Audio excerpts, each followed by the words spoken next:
Salut à tous, c'est Lohan, bienvenue dans Rev Up, l'émission où la moto et la voiture prennent un petit peu trop la confiance. Ce soir, nous sommes ni sur un circuit, ni dans un salon, on est au Rasso. Des voitures, des motos et 2-3 embrayages en PLS. Ce soir, on va t'expliquer qu'est-ce que c'est un Rasso, d'où ça vient, et surtout on va lui parler aux gens qui aiment faire vroom. Si t'aimes l'odeur de l'essence, le bruit des moteurs et les projets pas très raisonnables, alors Rev Up ce soir est ta plan de campagne. C'est parti.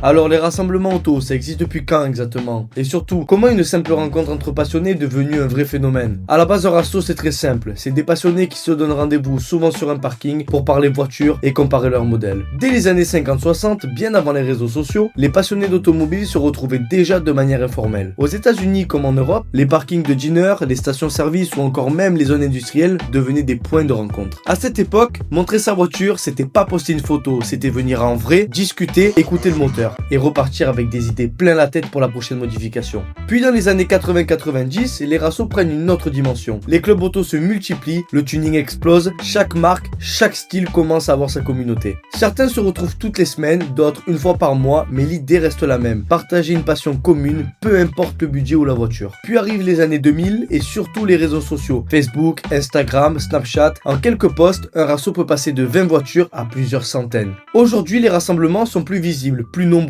mais l'esprit reste le même qu'à l'époque, se retrouver autour de l'automobile et de la moto. Mais si les rassos existent depuis aussi longtemps, c'est pas juste pour regarder des voitures garées, on est bien d'accord. Alors la vraie question, c'est pourquoi les gens viennent vraiment au rassemblement automobile? Ici on croise de tout, des voitures stock, des projets tuning et aussi des belles merguez assumées. Mais le point commun de toutes ces personnes ici, c'est la passion automobile. Tant que t'aimes l'auto, tant que t'aimes la moto, tant que t'aimes la mécanique, t'es chez toi. C'est pour cela que Rev Up vous propose ce genre de contenu. L'objectif c'est de kiffer avec nous, de partager nos expériences et surtout bien s'amuser. Bon, petit rappel quand même, le rasso, c'est pas un circuit. Exactement, les burns, les griffes c'est stylé, mais quand c'est encadré. Ici, on est là pour la passion et pour regarder les voitures et les moteurs de chacun. Prenez soin de vous, prenez la route au sérieux, ce n'est pas un circuit les gars, on le rappelle. En tout cas, on va kiffer, venez avec nous.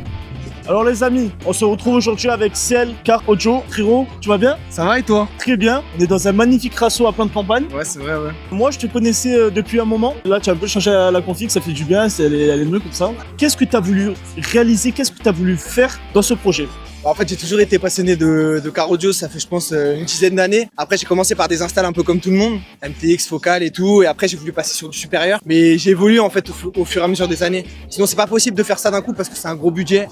Là, le budget de la voiture, il est entre 10 et 15 000. Je sais que tu vas venir à la question, c'est pour ça que je le dis direct. Et en fait, j'ai voulu allier genre puissance de basse, un peu style chata, dancehall et rap américain, et toujours rester sur de la qualité. Parce que moi, je trouve que ça sert à rien d'avoir du son fort s'il n'y a pas de qualité. Il n'y a aucune utilité en vérité. Je suis complètement d'accord avec toi.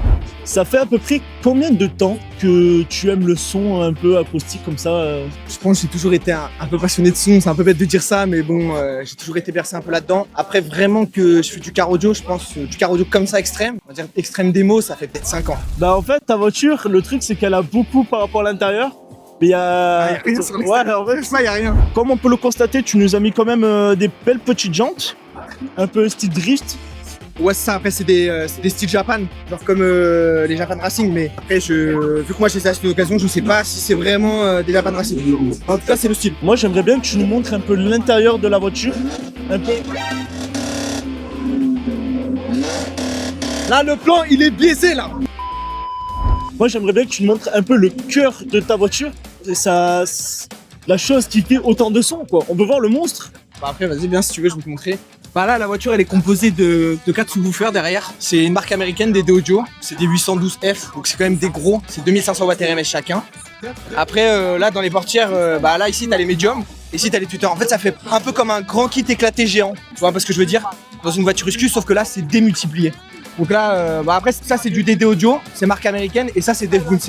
C'est vraiment les meilleures marques actuelles sur le marché pour moi. Tout ça, c'est alimenté par des amplis. Donc là, ici, t'as un 12500 watts RMS. Là ici t'es un 3000 watts RMS, c'est un coréen, donc c'est vraiment des gros amplis, vraiment tu vois c'est de la bonne marque. Après, ici, ça c'est pour les tweeters. Et ici, t'as un DSP. C'est un Digital Sound Processor. C'est un peu comme une carto, tu vois. Si je devrais dire, par exemple, par rapport à une prépa moteur, c'est vraiment le calculateur de la voiture, quoi. Bah, pour le son, c'est ça. C'est vraiment ce qui rend ton son exceptionnel, quoi. Et après, ici, t'as les batteries. C'est du lithium. De base, c'est fait pour être utilisé en fait en Chine pour les bus, etc. Mais c'est vraiment fait pour ça, en fait. Ça a une grosse décharge d'ampères et c'est vraiment pas mal, quoi. Alors moi j'ai une réelle question pour toi. Est-ce que les voisins te détestent pas trop? Non, parce qu'en vrai, je suis respectueux, quoi. Vraiment, j'évite de foutre le bordel, à part au Rasso. Et puis, c'est pas ma voiture de tous les jours, je peux pas. C'est vraiment difficile de rouler avec, parce que tu vois, t'as des boutons de partout. C'est chiant. Je peux pas rouler avec tous les jours. Alors moi de ce que j'avais vu sur tout ce qui est niveau son, je sais qu'il y a... Putain, ce mot il me casse les couilles quand même. Ah oui, moi j'avais vu que sur tout ce qui est niveau basse et son, il y a un rodage à faire avant. En fait, le rodage, tu vois, t'as une enceinte, elle va pouvoir accepter 2500 Wh/RMS. Si tu lui envoies que 1250, tu peux mettre ton ampli à fond, ça l'abîmera jamais. Par contre, si t'envoies 5000, oui, il faut que tu fasses un rodage de fréquence pour habituer le sub à mieux jouer sur certaines fréquences. En tout cas, merci beaucoup frérot. Et ça me fait super plaisir. À la prochaine. Ah, viens là. La caméra est là. Ah, ça va. Elle est où la caméra? Putain, elle est minuscule. Ah, elle est juste là, tu vois. Ok, ça va. Nous retrouvons avec Mikey, avec une magnifique E39 à moitié épave un peu, on va pas se mentir. Donc une merguez assumée ou... Merguez assumé, complètement assumé. J'assume. Voilà, j'assume tout ce qui s'est passé sur l'auto, tout ce qui va se passer sur la voiture. Est-ce que tu vas assumer l'avocat? Je vais assumer l'avocat. Ouais. Tu nous présentes cette chose? Alors, magnifique E39 de 2001, M54 B30, 3 litres essence d'origine. Voilà, je suis pas dans l'illégalité. Parce que le phare il prend l'eau, du coup faut bien qu'il respire, qu'il ait des bronchies le phare. Tu vois. Voilà. Ah ok, j'ai compris. Sinon ça marche pas. Tu m'as parlé tout à l'heure d'une jante. Une jante? Oui. Bah franchement il n'y a plus rien à montrer parce qu'avant de faire l'interview je l'ai refaite. Ah, il est malin. Ouais, je suis malin. Par contre, il y a un truc, tu vas pas passer à la trappe. Parce qu'on va aller voir la trappe. Jeu de mots. Comment ça, la trappe à quoi? Bah alors, mon petit Mikey, on se rappelle plus? Qu'est-ce que tu m'as montré dans le coffre? Bref, coup, ce que tu disais. Voilà. La Ça. lumière veut prendre son indépendance. Il y avait un volant, il me Non. semble, juste ici. Non, c'est rien ça. Mais- Ça? Explique-moi l'histoire de ce volant. Bah c'est un Takata, c'est pour ça que je l'ai changé. Ok, voilà. Et pourquoi l'airbag il est explosé? Bah parce que ça c'est rien. Du coup, une chaise, voilà, un caisson et pas mal de choses. Je sais pas ce que ça fait mal. Je sais pas. Moi j'aurais une belle question pour toi. Est-ce que tu aurais des projets pour cette voiture? Qu'est-ce que tu envisages dans l'avenir? Je veux qu'elle continue à C'est rouler. vraiment un beau projet ça. Ouais, en fait, non, en vrai de vrai, c'est une galère cette voiture parce que elle tombe en panne toutes les semaines. Voilà, merguez assumé, on va pas mentir. En vrai, mes projets, c'est de la faire fiable, déjà, premièrement. Son plus gros défaut, ça serait quoi pour Son toi? plus gros défaut, pour moi, une des meilleures fabrications de chez BMW. Et franchement, je serais pas Déjà, actuellement. BMW, tu ça la main. Le gros point fort, sa qualité, la chose que tu préfères. Quand tu la prends, tu dis c'est mon bébé. Quand je la prends, je me dis c'est mon bébé parce que je monte dedans, c'est un fauteuil, ça marche bien, ça marche ni trop ni pas assez. Le bon équilibre, c'est un bon moteur qui est fiable, quand c'est bien entretenu, bien sûr. Voilà. Hein. Nous nous retrouvons avec Axel. Bonjour Axel. Bonjour. Enchanté. Enchanté. On va vous présenter sa magnifique compacte. Il m'a dit des petits échos les gars. Apparemment il a beaucoup de critiques sur sa belle compacte. Arrêtez, arrêtez. Elle est magnifique. Les gens qui ont le plus de défauts, ils ont un grand cœur. Tout ce que j'ai à dire. Parce que là, merguez assumé, Ouais, assumé, ouais. on est parti sur une deuxième personne merguez assumé. On va faire un épisode les gars un jour sur ça. Donc présente-moi un peu ton véhicule. Une 316 Ti, compacte, 1,8 litre. C'est quoi les modifications que tu as pu faire sur ton véhicule à l'heure d'aujourd'hui? Les jantes, le vase d'expansion qui a explosé aussi. On va montrer un peu les jantes. Donc t'as mis quoi comme type de jantes, la marque? C'est des JR en 17 pouces. Ok. Voilà. Bon, forcément, moi j'ai mon père, il a voulu rester dans les normes. C'est pour ça que j'ai pas des déports aussi gros que ceux-là. Elle est déjà pas mal comme ça en config. Ouais, ça reste simple. Classe et discret. C'est ça. Combien de chevaux 115. 115. 115, première voiture. Franchement, moi je me régale avec. Hein. Votre Manu? Non, boîte auto aussi. Je t'ai mangé un gros il y a pas longtemps. Alors, il faisait nuit. Ouais. Les excuses, les... J'ai des phares Amazon. Achète des phares AliExpress. Et bah, j'ai déjà essayé. Et non, c'est encore pire. En gros, je roule en plein phare tout le temps. Je reçois jamais d'appel de phare.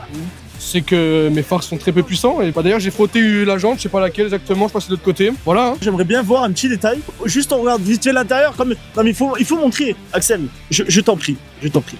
Comme vous pouvez le constater les gars, on a le volant qui tourne à droite. Regardez la direction des roues s'il vous plaît. Bon ça, encore on peut l'excuser. Quand j'ai changé les jantes, j'ai pas fait le parallélisme, je vous l'accorde. T'as changé le volant aussi. Non, j'ai juste changé la housse. AliExpress, hein, 8 €. L'un des défauts de sa voiture aussi, manque des vis là non? Non, quelques agrafes, quelques clips. Ouais, quelques-unes quoi. Juste, rien de plus. Non. Par contre, très bon point, c'est le CarPlay. Ça, le CarPlay, franchement, ouais. Tu l'as changé, j'imagine. Ça, ouais, ça c'est une vraie dinguerie. De base, j'ai l'ordinateur de bord classique. Ouais. Et franchement, le CarPlay, je trouve qu'il s'intègre vachement bien. Ça fait combien de temps que tu as la voiture? Et un an, hein. C'est quoi le plus gros défaut que tu peux retrouver sur ta voiture tous les jours? En vrai, la boîte auto. La boîte Parce auto que vu que c'est une occasion, elle est quand même en galère. Ouais, elle a du mal à passer le rapport. Quoi. Ouais, je vois ce que tu dis. Elle tire un peu trop dans les Ouais, tours à ouais, blanc. Et... ok, Après, le fait que ce soit une Atmo aussi, parce que vu qu'elle a pas trop de chevaux, c'est vite c'est un veau en fait. je vois. Ça fait beaucoup de bruit, mais ça avance pas forcément. Et le point fort de la voiture, Franchement, c'est la tenue de route en vrai. Moi, au début, j'ai pris une BM, je me suis dit, je vais me faire arracher sur la route, c'est sûr. ok. Franchement, nickel. Tu peux nous la démarrer? Ouais.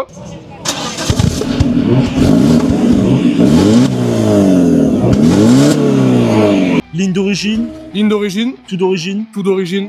Moteur, tu m'as dit que tu l'as refait entièrement. Ouais, j'ai juste fait la distrib et c'est tout. Là, j'ai quand même un bon joint de culasse à faire, je pense. Ouais. Mais non, j'ai fait le plus gros. Surtout, ouais, tout le système de refroidissement que j'ai revu parce qu'au bout du deuxième jour, j'ai la durite qui a pété directement. Ouais, je m'étais pas renseigné. Ils disent le vase d'expansion, faut le changer. Au début, j'ai la durite qui a pété. Mais moi, les gars, sincèrement, je comprends pas. Il m'a dit que sur le réseau, tout le monde critique sa compact. Franchement, moi, de ce que je trouve, les gars, elle a ses petits défauts. Mais franchement, elle reste quand même belle. Il a mis des belles petites jantes blanches. Franchement, moi, je l'aime bien, ce compact. C'est pas plus une merguez que le E39 qu'on a présenté tout à l'heure. Regarde, petit détail, je suis au tableau de bord. Petit voyant moteur qui partira jamais d'ailleurs. Il est bien, je pense, là où il est. Ouais, bah aucun défaut, mais il est là. Mais moi, je pense, je savoir pourquoi. Je donne une hypothèse. Parce qu'en Dis-moi. fait, c'est Noël. Faut avoir la guirlande et tout. Mais moi, ça me rassure. Quand il est pas là, je suis inquiet. C'est pas normal.